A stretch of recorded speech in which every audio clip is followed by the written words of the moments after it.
गडचिरोली मुख्यालयाजवळ असलेल्या नवरगाव परिसरामध्ये मध्यरात्री रानटी हत्तींनी पुन्हा धुमाकूळ घालत 2 शेतकऱ्यांच्या शेतात घुसून पिकांचं आणि साहित्याचं मोठं नुकसान केलं।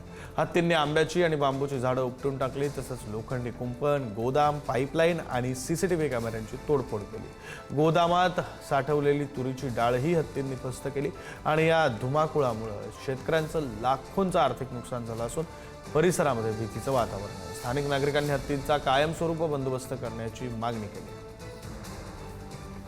गडचिरोली जिल्ह्यात मागील 4 ते 5 वर्षांपासून रानटी हत्तींनी अक्षरशः धुमाकूळ घातलेला आहे।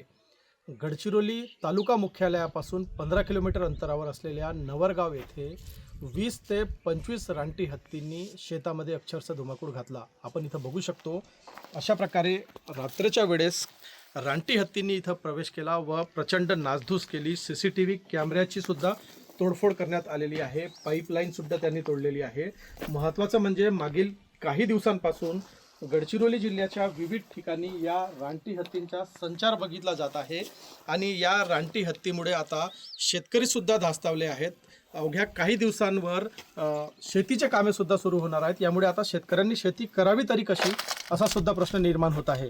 आज आपल्यासोबत स्वतः काही शेतकरी आहेत, त्यांच्याकडून जाणून घेऊया। तर आपल्या शेतामध्ये रानटी हत्तीने नुकसान केलेलं आहे, काय सांगशील? रात्र हत्ती आले होते आपल्या शेतामध्ये। आपल्या शेतातल्या घराची नुकसान केली, तुडी खाल्ली, खत बी फेकला, पाईप तोडले, हे सर्व सत्यानाशी केले। आता तुमची मागणी काय? वन विभागाला काय मागणी आहे तुमची? वन विभागाने आपल्याला मदत करावी। पुढारी न्यूजसाठी आशिष अग्रवाल, गडचिरोली।